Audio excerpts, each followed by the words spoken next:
Bismillahirrahmanirrahim. Assalamualaikum warahmatullahi wabarakatuh.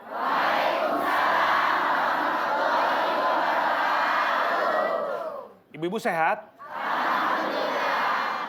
Saya tebak, pasti udah pada sarapan. Iya, soalnya suaranya kenceng.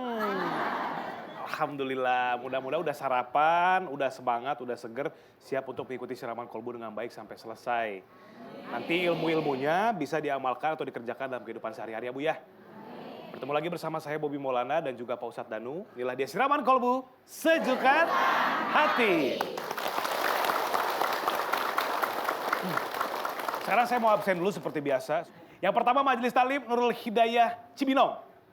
Assalamualaikum warahmatullahi wabarakatuh.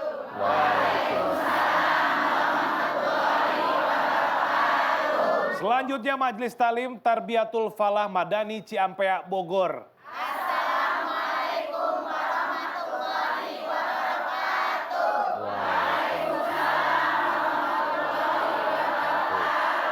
Majelis Talim Miftahul Huda Karawang. Assalamualaikum warahmatullahi wabarakatuh.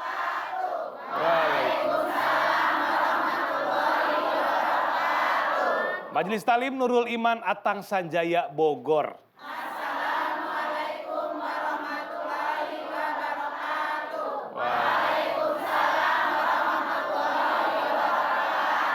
Majelis Talim Az-Zikri Pandeglang.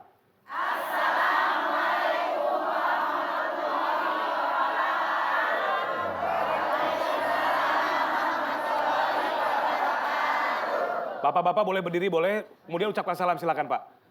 Assalamualaikum warahmatullahi wabarakatuh.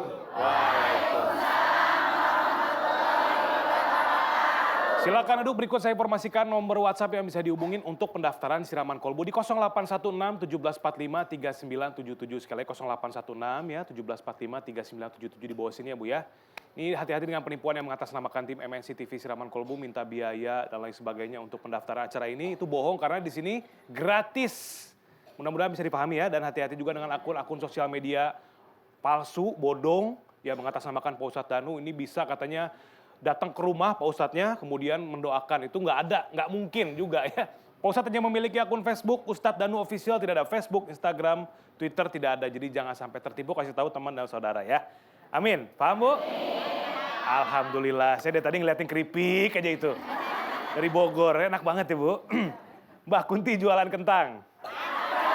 Toppingnya taburan ban. Segeralah kamu membayar hutang.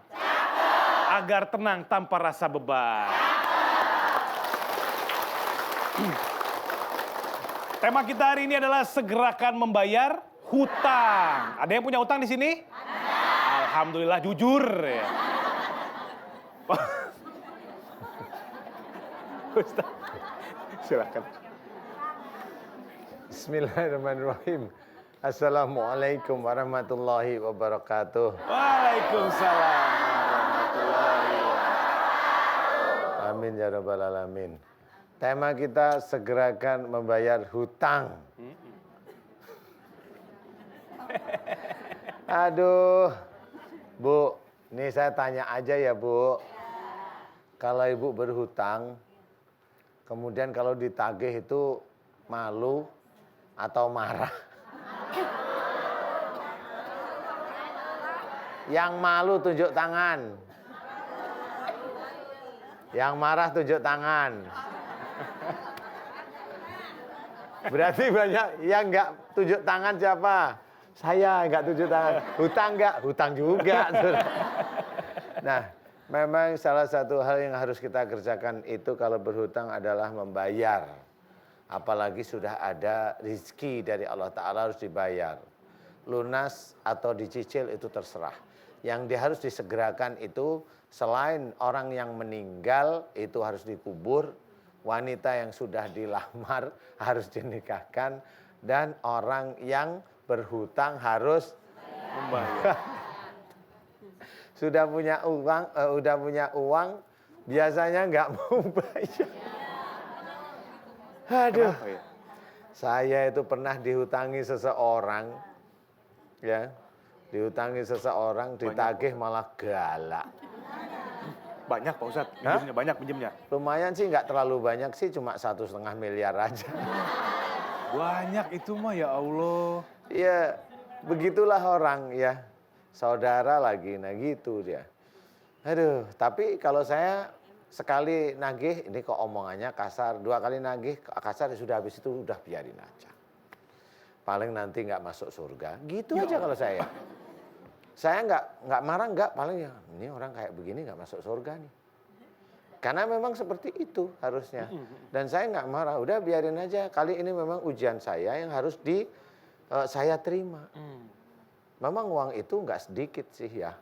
Tetapi yang paling besar itu adalah bagaimana kita diuji dengan seperti itu. Kita marah atau tidak, kita benci tidak, kemudian kita gerundel enggak, nyesel kalau mamanya dia kemarin itu pinjem itu kita ini nyesel enggak, sudah insya Allah enggak semua, harus dihilangkan. Karena itu merupakan salah satu ujian yang harus kita hadapi. Kalau memang kita nanti insya Allah ikhlas, insya Allah pasti Allah akan melipat gandakan harta kita. Pak Ustadz, mohon maaf banget saya mau tanya nih. Kalau kita mengikhlaskan sama manusia nih, sama orang yang berhutang, ikhlas misalkan kita nih, itu di hadapan Allah gimana Pak Ustadz? Itu akan mendapat pahala, itu menjadi pahala. Untuk orang yang berhutangnya? Untuk orang yang berhutang dosa. Karena Allah itu kan banyak cara untuk menguji seseorang. Umpamanya Mas Bobi, nggak emosional. Kemudian emosional kalau apa? Kalau umpamanya yang titik mana nih, umpamanya istri punya istri, kemudian si istri itu ngutangin orang lain ini saudaranya yang nggak bayar sama Mas Bobi, otomatis kan nggak mungkin istri nggak akan cerita, pasti cerita. Nah di titik itulah Mas Bobi itu ada kejengkelan. Nah, antara kejengkelan atau diikhlaskan itu yang harus difikirkan. Jadi di titik itu Allah akan menguji semuanya. Orang yang berhutang itu juga diuji oleh Allah Ta'ala. Pada waktu dia nggak punya rizki, pada waktu dia rizkinya mepet, dia mau berhutang atau dia berusaha. Itu kuncinya. Kalau dia berhutang, dia mengenakkan nafsunya dia sendiri. Tapi kalau dia berusaha, saya angkat jempol. Hebat orang ini. Gitu. Itu dinilai oleh Allah Ta'ala. Memang nggak dinilai. Sejauh mana dia itu usaha, oh itu nanti dipinjemin itu, oke ya. Kita punya nih, kayaknya kita mau berutang dengan seseorang nih, yakin pasti akan dipinjemin. Sampai di sana nggak dipinjemin, marah nggak kita? Marah nggak Bu? Marah. Kalau ibu-ibu yang mau berhutang itu kepada orang lain, kemudian orang lain tidak memberikan, kemudian ibu marah, itu sudah mulai syirik. Tahu nggak syirik? Syirik itu menuhankan orang yang kita mau hutangi. Kenapa? Kita yakin dia itu mau memberi, nggak taunya nggak diberi, kita pasti marah. Nah itu kita sudah syirik sama Allah Ta'ala. Padahal yang ngasih rezeki siapa? Kenapa nggak dikasih sama orang kok marah? Utang lagi coba. Iya. Nah, itulah manusia muslim. Saya bilang manusia muslim kebanyakan seperti itu. Ayo kita jangan seperti itu. Kalau kita itu mepet rezekinya, berusaha. Berusaha itu lebih mulia daripada di hadapan Allah daripada ngutang. Walaupun boleh, tapi harus tanggung jawabnya besar. Nggak taunya setelah diutangin, nggak mau bayar. Iya. Sama. Itu akan ditagih nanti di akhirat. Ya Allah. Dan kalau memang nggak bisa bayar, ya saya nggak bisa cerita. Silahkan aja masuk neraka. Ya. Itu benar-benar begitu. Na'udzubillahi min dzalik. Kita harus menjaga seperti itu. Mudah-mudahan manfaat untuk kita ingat. Amin. Di otak maupun di hati kita belajar untuk tidak. Wallahu a'lam. Pak Ustadz, terima kasih tausiahnya. Aduh, Bu, dapat tausiah diingetin semua nih, hati-hati dengan hutang. Kalau ada uangnya rezeki Allah kasih, segerakan untuk membayar hutang. Segera itu pula Allah memberikan kita gantinya untuk kehidupan selanjutnya lagi. Untuk membiayai semua keperluan kita ya Bu ya. Amin, mudah-mudahan dimudahkan semuanya ya.